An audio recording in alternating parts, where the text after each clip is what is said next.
கர்த்தருடைய பரிசுத்த நாமத்திற்கு மகிமை உண்டாவதாக. இந்த கால வேளையிலே வந்திருக்கிற யாவரையும் இயேசு கிறிஸ்துவின் நாமத்திலே வாழ்த்தி வரவேற்கிறேன். இந்நாளிலும் கூட விசுவாசிக்கிறேன் கர்த்தர் உங்களோடு பேசுவாராக, உங்களை ஆசீர்வதித்து தொடர்ந்து வழி நடத்துவாராக. நாம் கண்களை மூடி நாம் ஜெபம் செய்வோமாக.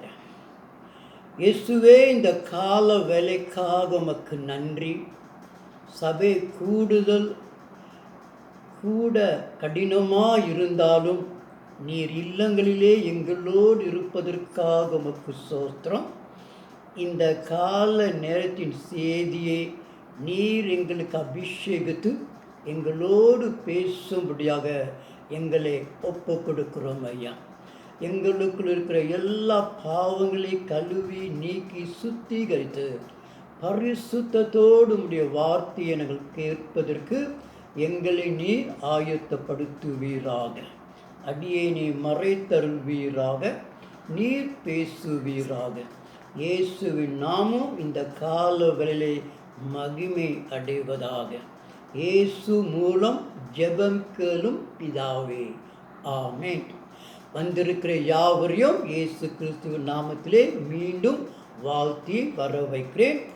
இன்றைக்கு தெரிந்து கொள்ளப்பட்ட வேத பாகம் பிரசங்கியின் புஸ்தகம் 3வது அதிகாரம் 1 வசனம். பிரசங்கி 3வது அதிகாரம் 1 வசனத்தை நாம் வாசிக்க நாம் கேட்போமாக. ஒவ்வொன்றிற்கும் ஒவ்வொரு காலம் உண்டு. வானத்தின் கீழ் இருக்கிற ஒவ்வொரு காரியத்துக்கும் ஒவ்வொரு சமயம் உண்டு. ஆமேன். இந்த நாளின் செய்தியின் தலைப்பு என்னவென்றால் கடைசி நாட்கள். செய்தியின் தலைப்பு கடைசி நாட்கள். கிறிஸ்துவுக்குள் அன்பான தேவ பிள்ளைகளே, நாம் வாழ்ந்து கொண்டிருப்பது கடைசி நாட்கள். இனி நமக்கு காலங்கள் இல்லை.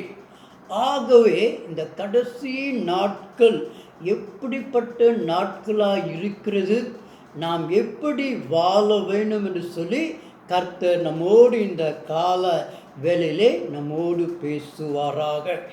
My dear friends, the title of my today's message is taken from Exodus chapter 3 verse 1, and the title is called The Last Days.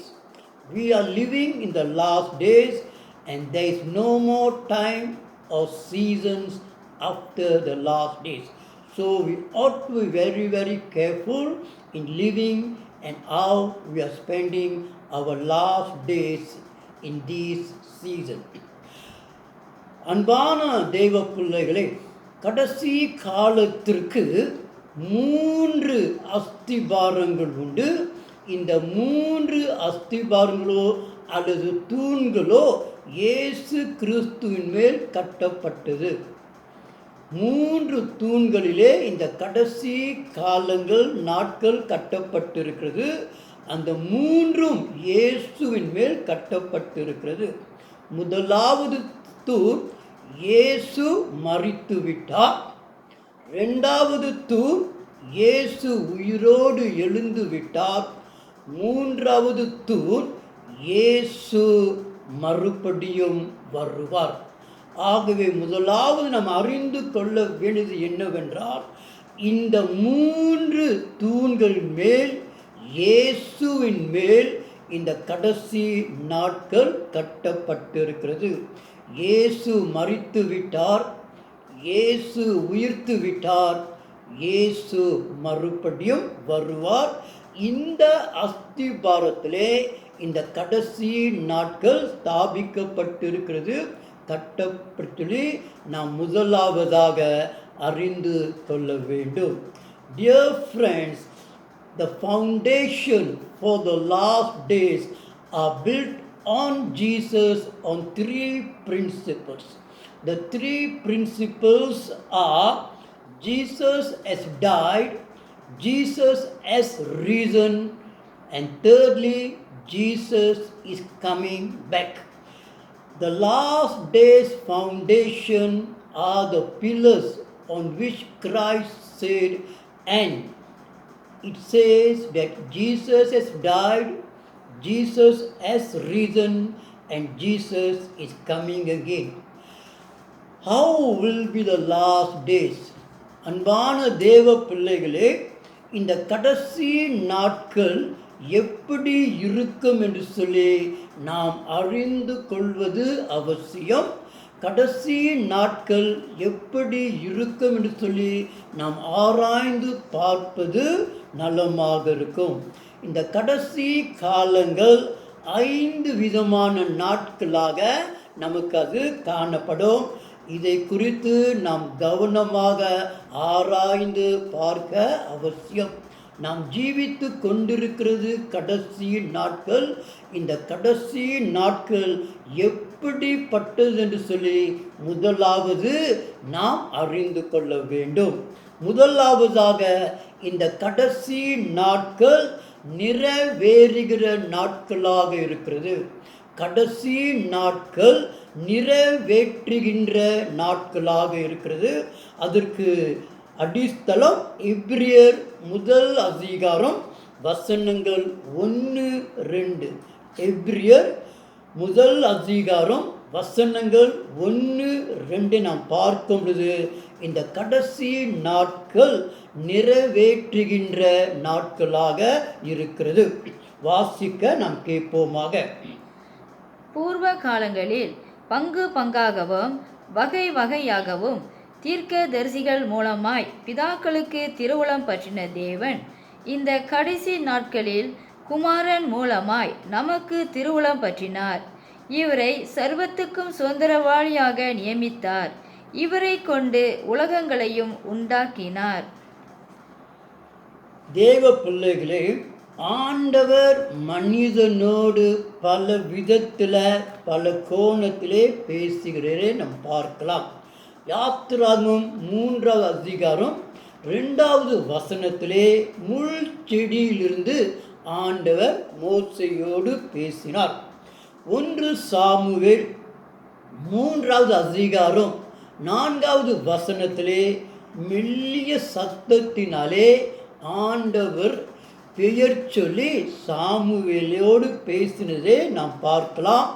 யோபு 31 வாசிக்கும் பொழுது ஆண்டவர் யோபோடு ஒரு பெரும் காத்திலே அவர் பேசுகிறதே நாம் பார்க்கலாம். ஆகவே ஆண்டவர் பல விதத்திலே மனிதர்களோடு பேசுகிறதிலே நாம் பார்க்கலாம். மோசையோடு முச்செடியை கொண்டு பேசினார். சாமுவேலை பெயர் சொல்லி மெல்லிய சத்தத்தோடு அவர் பேசினார். யோபுக்கு பெரும் காற்றிலை கொண்டு அவர் பேசினார். ஆகவே பழைய ஏற்பாட்டை நாம் ஆராய்ந்து பார்க்கும் பொழுது தீர்க்க தரிசிகளை கொண்டு அங்கும் இங்குமாக பல விதத்தில் பல விதமான குணத்திலே ஆண்டவர் மனிதனோடு பேசினார். ஆனால் இந்த கடைசி காலத்தில் இயேசு கிறிஸ்துவின் மூலமாக ஆண்டவர் மனிதனோடு பேசுவார். இயேசு பேசின காரியங்களெல்லாம் இந்த கடைசி காலத்திலே நிறைவேறுகிற நாட்களாக இருக்கிறது. ஆகவே இயேசுவுடைய செய்தி, இயேசுவுடைய சித்தம், இயேசுவுடைய நோக்கம், இயேசு சொல்லிய எல்லா வார்த்தைகளும் இந்த கடைசி நாட்களிலே அது நிறைவேறுகிற காலமாக காணப்படுகிறது. ஆகவே முதலாவதாக இந்த கடைசி நாட்கள், கடைசி காலங்கள் இயேசுவுடைய வார்த்தைகளே நிறைவேற்றுகிற காலங்களாய் நமக்கு காணப்படுகிறது. ஆகவே இயேசுவுடைய வார்த்தைக்கு நாம் அதிக கவனம் கொடுத்து கவனமாய் நாம் ஜீவிக்க வேண்டியவர்களாக இருக்கிறோம்.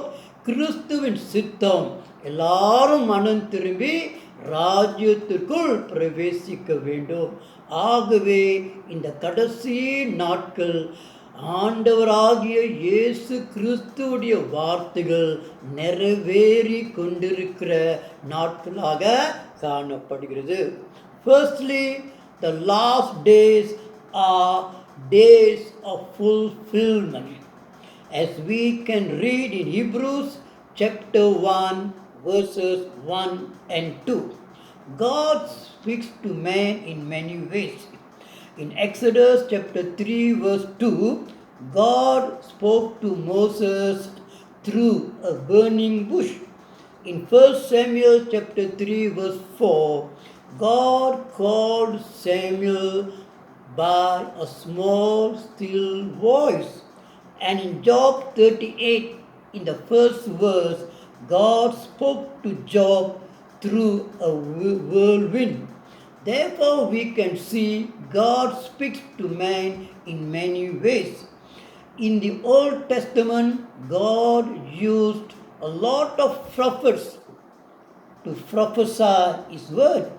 And now, in the last days, God speaks through His Son, Jesus Christ, to fulfill His will and to win souls for His kingdom.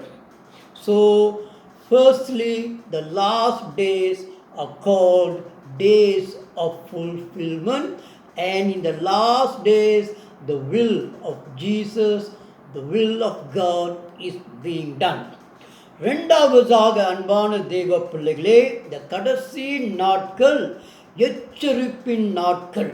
முதலாவது நிறைவேறுகிற நாட்கள், இரண்டாவது எச்சரிப்பின் நாட்கள். இதற்கு வேத வசனம் 2 திமோத்தி 3வது அதிகாரம் முதல் 5 வசனங்கள். 2 திமோத்தி 3வது அதிகாரம் வசனங்கள் 1 தொடங்கி 5 முடிய வாசிக்க நாம் கேட்போமாக. மேலும் கடைசி நாட்களில் கொடிய காலங்கள் வரும் என்று அறிவாயாக. எப்படி எனில், மனுஷர்கள் தற்பிரியராயும் பணப்பிரியராயும் வீம்புக்காரராயும் அகந்தை உள்ளவர்களாயும் தூஷிக்கிறவர்களாயும் தாய் தகப்பனுமாருக்கு கீழ்ப்படியாதவர்களாயும் நன்றி அறியாதவர்களாயும் பரிசுத்தமில்லாதவர்களாயும் சுபாவ அன்பில்லாதவர்களாயும் இணங்காதவர்களாயும் அவதூறு செய்கிறவர்களாயும் இச்சை அடக்கமில்லாதவர்களாயும் கொடுமை உள்ளவர்களாயும் நல்லோரை பகைக்கிறவர்களாயும் துரோகிகளாயும் துணிகரம் உள்ளவர்களாயும் இருமாப்புள்ளவர்களாயும் தேவ பிரியராயிராமல் சுகபோக பிரியராயும் தேவ பக்தியின் வேஷத்தை தரித்து அதன் பலனை மறுதளிக்கிறவராயும் இருப்பார்கள். இப்படிப்பட்டவர்களை நீ விட்டு விலகு. அன்பான தேவ பிள்ளைகளே, இந்த கடைசி நாட்கள் எச்சரிப்பின் நாட்கள். கடைசி நாட்களிலே ஏறக்குறைய இங்கே 20க்கு மேற்பட்ட விதமான பாவங்கள் குறிக்கப்பட்டிருக்கிறது. இந்த கடைசி காலங்கள் தேவ பிள்ளைகளே பாவம் நிறைந்த நாட்களாக காணப்படும். தீமை நிறைந்த காலங்களாய் காணப்படும். துன்மார்க்கம் காலங்களாக காணப்படும். இப்பொழுது நாம் உலகத்தை பார்க்கும் பொழுது பாவங்கள் நிறைந்து கொண்டிருக்கிறது, தீமைகள் அதிகரித்து கொண்டிருக்கிறது. எங்கே பார்த்தாலும் துன்மார்க்கமான காரியங்கள் நடந்து கொண்டிருக்கிறது. இப்படிப்பட்ட பாவத்திலும் தீமையிலும் நாசத்தில் இருந்து நாம் விலகி கொள்ள வேண்டிய கடைசி எச்சரிப்பின் காலமாக இருக்கிறது. இனி நமக்கு காலங்களிலே யோசேப்பு எப்படி பாவத்தை விட்டு விலகி ஓடினானோ அப்படிப்பட்டவர்களாக நாம் பாவத்தை விட்டு ஓடி இருக்கிறவர்களாக காணப்பட வேண்டும். தீமை விட்டு விலகி நாம் வாழ வேண்டும். துன்மார்க்கத்தை விட்டு நாம் விலகி வாழ வேண்டும். ஆகவே கடைசி காலங்கள் மிக கொடூரமான ஆபத்தான பாவங்கள் துன்மார்க்கம் நிறைந்ததாக இருக்கிறபடினாலே இந்த காலத்தை நாம் பார்த்து இவைகளை விட்டு நாம் விலகி வாழ வேண்டியவர்களாக இருக்கிறோம். கடைசி நாட்கள் எச்சரிப்பின் நாட்களாக காணப்படுகிறது. Secondly, my dear friends, the last days are days of warning for us. In 2 Timothy chapter 3 verses 1 to 5, we can see more than 20 types of sin and evil acts. The last days are filled with sins, full of evil and full of wickedness. As we are living in the last days, we are seeing all these things right under our nose, and we ought to flee from sin, from the evil, and from all the wickedness. Secondly, the last days are days of warning. மூன்றாவதாக அன்பான தெய்வ பிள்ளைகளே, கடைசி நாட்கள் தீர்க்க தரிசனம் கூறுகிற நாட்கள். தீர்க்க தரிசனம் கூறுகிற நாட்கள். முதலாவது நிறைவேற்றுகின்ற காலங்கள், இரண்டாவது எச்சரிப்பின் நாட்கள், மூன்றாவது நாட்கள் தீர்க்க தரிசன நாட்கள் என்று சொல்லி நாம் பார்க்கலாம். இதற்கு வேத வசனம் அப்போஸ்தலர் 2:17. அப்போஸ்தலர் 2:17. கடைசி நாட்களில் நான் மாம்சமான யாவர் மேலும் என் ஆவியை ஊற்றுவேன். அப்பொழுது உங்கள் குமாரரும் உங்கள் குமாரத்திகளும் தீர்க்க தரிசனம் சொல்லுவார்கள். உங்கள் வாலிபர் தரிசனங்களை அடைவார்கள். உங்கள் மூப்பர் சொப்பனங்களை காண்பார்கள். கடைசி நாட்கள் தீர்க்க தரிசனம் கூறுகிற நாட்கள். விசுவாசிகள் பரிசுத்த ஆவியால் நிரம்பி தீர்க்க தரிசனம் கூறுகிற நாட்கள் இந்த கடைசி நாட்களிலே அதிகமாக காணப்படும். இப்பொழுது நாம் கவனிப்போமானால், அநேகர் ஒவ்வொரு நாளும் கடைசி நாட்களை குறித்து, வரப்போகிற காரியங்களை குறித்து ஒவ்வொரு விசுவாசிகளும் அநேக விதமான தீர்க்க தரிசனங்கள் சொல்லி கொண்டிருக்கிறார்கள். ஆகவே இந்த கடைசி நாட்களிலே ஆவிலை நிறைந்தவர்கள், தேவ ஆவியால் நிரப்பப்பட்டவர்கள் தீர்க்க தரிசனம் சொல்லுகிற நாட்கள். இந்த கடைசி நாட்களிலே தீர்க்க தரிசனம் சொல்லுகிறவர்கள் அதிகமாய் வருங்காலங்களை குறித்து தீர்க்க தரிசனம் சொல்லுகிற ஒரு காரியத்தை நாம் அறிந்து கொள்ள வேண்டும். பரிசுத்த ஆவியால் நிரப்பப்பட்டவர்கள் அநேகர் எழும்பி தீர்க்க தரிசனங்கள் சொல்லுவார்கள். ஆவிலை நிறைந்தவர்கள் தீர்க்க தரிசனம் சொல்லுவார்கள். பார்ப்போமானால் ஒவ்வொரு ஆண்டும், ஒவ்வொரு புதிய ஆண்டில் ஆரம்பத்தில் பலவிதமான தீர்க்க தரிசனங்கள் கேட்கிறோம். இப்படிப்பட்ட காலங்கள் கடைசி காலம் சொல்லி நாம் அறிந்து கொள்ள வேண்டும். கடைசி நாட்களிலே அடையாளங்கள், அற்புதங்கள், விசேஷித்த காரியங்கள் நடைபெறும்.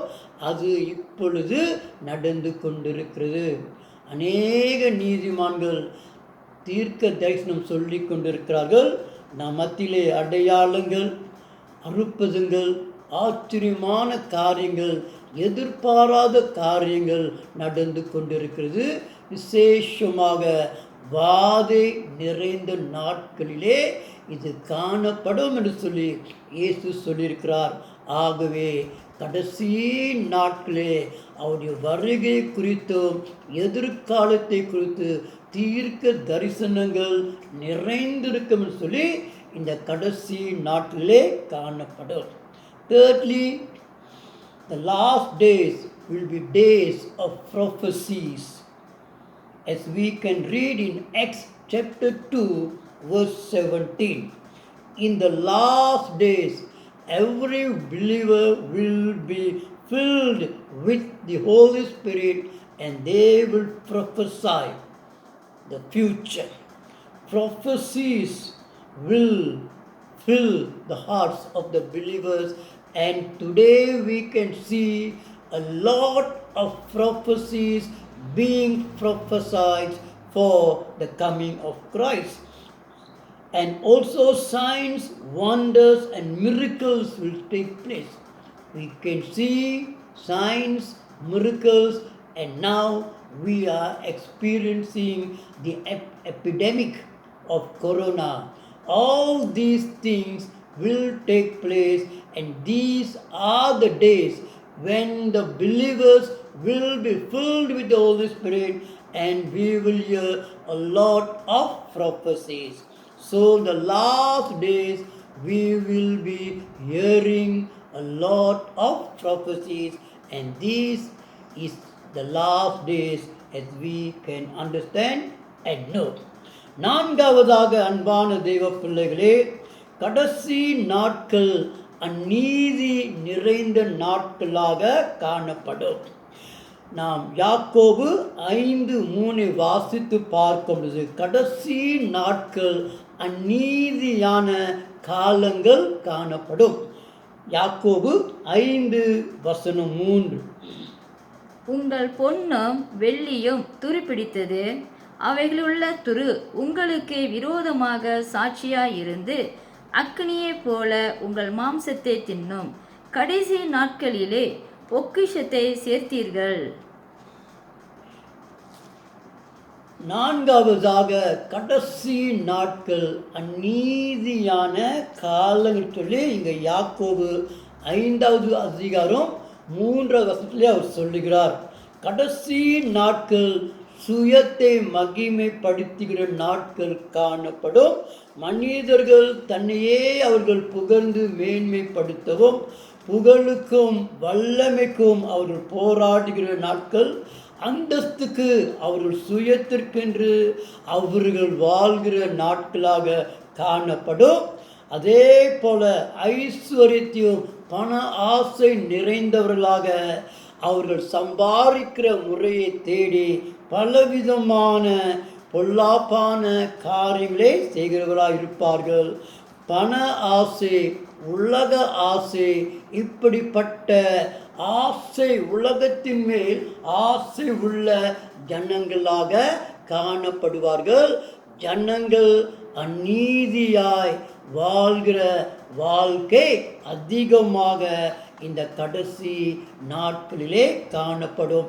தேவனை விட்டு விலகி உலகத்தின் ஆசா பாசங்களுக்கு, உலகத்தின் பணத்திற்கு, உலகத்திற்காக, உலகத்தின் அந்தஸ்துக்காக ஜீவிக்கிற அநீதியான காரியங்கள் இந்த கடைசி நாட்களிலே நடைபெறும் என்று சொல்லி நாம் பார்க்கலாம். Fourthly, in James chapter 5 verse 3 we read, the last days are days of injustice. The last days there will be a lot of injustice. It will be days of self-glorifying of men. Man will seek power and authority and status, and man will greed for riches, and man will love the world. They will try to avoid fearing the Lord, and they will love the riches of the world. ஆகவே அன்பான தேவ பிள்ளைகளே, கடைசி நாட்கள், நிறைவேற்றுகின்ற நாட்கள், எச்சரிப்பின் நாட்கள், தீர்க்க தரிசன நாட்கள், அநீதியான நாட்கள். ஐந்தாவதாக கடைசி நாட்கள் எப்படியா இருக்கும் என்றால் நிந்திக்கின்ற நாட்களாக காணப்படும். நிந்திக்கின்ற நாட்கள், இதற்கு வேத வசனம் 2 பேதுரு 3வது அதிகாரம் வசனங்கள் 3-4. 2 பேதுரு 3வது அதிகாரம் வசனங்கள் 3-4. முதலாவது நீங்கள் அறிய வேண்டியது என்னவெனில், கடைசி நாட்களில் பரியாசக்காரர் வந்து தங்கள் சுய இச்சைகளின்படியே நடந்து அவர் வருவார் என்று சொல்லுகிற வாக்குத்தத்தம் எங்கே? பிதாக்கள் நித்திரை அடைந்த பின்பு சகலமும் சிருஷ்டிப்பின் தோற்றம் முதல் இருந்த விதமாக இருக்கிறதே என்று சொல்லுவார்கள். கடைசியாக அன்பான தெய்வ பிள்ளைகளே, கடைசி நாட்கள் தேவனை நிந்திக்கிற நாட்கள் என்று சொல்லி இங்கே பேதுரு அழகாக எழுதியிருக்கிறார். கடைசி நாட்கள் எச்சையின் நாட்கள், மனிதன் சுய பிரியமாய் வாழ்கிற நாட்கள், மனம் போல் இஷ்டம் போல் ஜீவிக்கிற நாட்கள், தேவனுக்கு கீழ்ப்படியாமல் தேவனுக்கு பயப்படாமல் நாட்கள் காணப்படும். அதே உள்ள தேவ வசனத்தை மறுதலித்து கிண்டலாய் பேசுகிற நாட்களாய் காணப்படும். தேவனை மறுதலிக்கிற நாட்களாக காணப்படும். தேவனை நிந்தித்து தேவன் மேல் அவர்கள் இழிவாக பேசுகிற நாட்கள் காணப்படும். இயேசு வருகிறார் என்று சொல்லி இன்னும் வரவில்லை என்று சொல்லி கேவலமாக இலையூறாக பேசுகிற நிந்தைகள் நிறைந்த நாட்களாக இருக்கும். சுவிசேஷத்துக்கு தடைப்பு நாட்களாக காணப்படும். ஆகவே இந்த கடைசி நாட்கள் நிந்திக்கிற, தேவனை நிந்திக்கிற, தேவனுக்கு புறம்பாய் பேசுகிற, தேவனுக்கு வார்த்தைகளுக்கு செவி கொடாதபடிக்கு நிந்தித்து பேசுகிற பொல்லாத நாட்கள் இந்த கடைசி நாட்கள். அன்பான தெய்வ பிள்ளைகளே, இப்பொழுது நாம் உலகத்தை நோக்கி பார்க்கும் பொழுது சுவிசேஷத்துக்கு எவ்வளவு தடையாக இருக்கிறது, எவ்வளவு ஜனங்கள் எதிர்த்து நிற்கிறார்கள். இப்படிப்பட்டு நிந்தித்து தேவனை தூஷிக்கிற நாட்கள் அதிகமாக இந்த கடைசி நாட்களிலே காணப்படும். ஆகவே நாம் கவனமாக ஜீவிக்க வேண்டியது அவசியமாய் இருக்கிறது. Fifthly, my dear friends, in 2 Peter chapter 3 verses 3 to 4 we read, the last days are days of scoffers. The last days are days of lust, and men will go after the lust of the flesh, days of men denying God's word, and the days of mocking and scorning God. As we can see nowadays how difficult it is for us to evangelize. Look at the opposition to the gospel. So the last days will be filled with scoffers mocking the gospel, mocking the word of God, and devil rising a lot of scoffers to prevent the gospel from spreading. Therefore, the last days are days of mocking and scorning God. We are living in the last days. My dear friends, the last days are days of fulfillment, days of warning, days of prophecies, and days of injustice, and days of scoffers. We are living in the last days. அன்பான தேவ பிள்ளைகளே, நாம் கடைசி நாட்களிலே ஜீவித்து கொண்டிருக்கிறோம். தேவன் நிறைவேற்றி கொண்டிருக்கிற ஒரு காலம், எச்சரிப்பாய் நாம் வாழ வேண்டிய ஒரு காலம், தீர்க்க தரிசனங்கள் நிறைந்த ஒரு காலம், அநீதி நிறைந்த காலங்கள், நிந்திக்கிற காலங்கள். இப்படிப்பட்ட காலத்திலே வாழ்கிற நாம், இப்படிப்பட்ட உபத்திரவ மத்தியிலே நாம் வாழ்ந்து கொண்டிருக்கிறோம். நாம் என்ன செய்வோம் சொன்னால், வேதம் சொல்லுகிறபடி அப்போஸ்தலர் 2:21, ரோமர் 10:13 சொன்ன வண்ணமாக நாம் கர்த்தருடைய நாமத்தை தொழுது கொள்ள வேண்டும். அப்போஸ்தலர் 2:21, ரோமர் 10:13 வாசிக்கும் பொழுது, கர்த்தருடைய நாமத்தை தொழுது கொள்கிறவர்கள் ரட்சிக்கப்படுவார். கர்த்தரோடு கர்த்தர் வரும் பொழுது கர்த்தர் அவர்களை அழைத்து செல்வார். ஆகவே இந்த கடைசி நாட்களிலே அன்பான தெய்வ பிள்ளைகளே, நாம் கர்த்தருக்குள் இருப்போம். கர்த்தருக்கென்று நாம் ஆராதனை செய்வோம். கர்த்தருடைய கருத்திலே நாம் வாழ்க்கை ஒப்பு கொடுத்து ஜீவிக்கும் பொழுது கர்த்தர் வரும் பொழுது கர்த்தர் நம்மை அழைத்து சொல்வார். What to do in the last days? Acts 2:21, Romans 10:13 says, Call upon the name of the Lord and you will be saved. Therefore, in these last days, my dear friends, the only way to be saved is to call on the name of the Lord. அன்பான தேவ பிள்ளைகளே, இப்படிப்பட்ட இந்த கடைசி நாட்களிலே, நிந்திக்கிற நாட்கள், பத்திரவங்கள் நிறைந்த நாட்கள், ஆண்டவர் வேதத்தை மறுதலிக்கின்ற நாட்கள், பிசாசின் நாட்கள், பாவங்கள் நாட்கள் ஜீவித்துக் கொண்டிருக்கிறோம். எப்படி தப்பித்து கொள்ள முடியும் என்றால், இயேசுவின் நாமத்தை நாம் தொழுகை செய்யும் பொழுது கர்த்தர் நமக்கு பாதுகாப்பு கொடுத்து அவர் வரும் பொழுது நம்மை காத்து கொள்வார். ஆகவே இந்த கடைசி நாட்களிலே நாம் கவனமாய் ஜீவிப்போமாக. நம்முடைய வாழ்க்கையை கர்த்தருடைய கருத்தை கொடுத்து கர்த்தருக்குள் நாம் ஜீவிக்கும் பொழுது கர்த்தர் நம்மை காத்து கொள்வாராக. துதி கன மகிமை இயேசுவுக்கு சேர்வதாக. நாம் கண்களை மூடி நாம் ஜெபம் செய்வோமாக. இயேசுவே, இந்த கடைசி காலங்கள் மிக கொடூரமான நாட்கள் சொல்லி நாங்கள் பார்க்கிறோம். பலவிதமான வேதனைகள், பலவிதமான பாவங்கள், பலவிதமான துன்மார்க்கங்கள் காணப்படுகிறது ஐயா. இது மத்தியிலும் இந்த கடைசி நாட்களிலே நாங்கள் உண்மையே நோக்கி பார்த்து உமக்குள் நாங்கள் ஜீவித்து உண்மையே நாங்கள் ஆராதிக்க ஒப்பு கொடுக்கிறோம் ஆண்டவரே. எல்லா நாசங்கள் மோசங்களுக்கு விலகி காத்து கொள்வீராக. எல்லா தீமைக்கும் விலகி காத்து கொள்வீராக. எல்லா விதமான துன்மார்க்கத்திற்கும் எங்களை விலகி காத்து கொள்வீராக. உங்களுடைய கருத்திற்குள் எங்களை ஒப்பு கொடுக்கிறோம். எங்களை ஆட்கொண்டு தொடர்ந்து வழி நடத்துவீராக. இயேசுவின் நாமத்திலே ஜெபிக்கிறோம் பரலோகத்தின் பிதாவே. ஆமேன், ஆமேன். கர்த்தர் உங்களோடு இருந்து உங்களை தொடர்ந்து ஆசீர்வதித்து வழி நடத்துவாராக. ஆமேன்.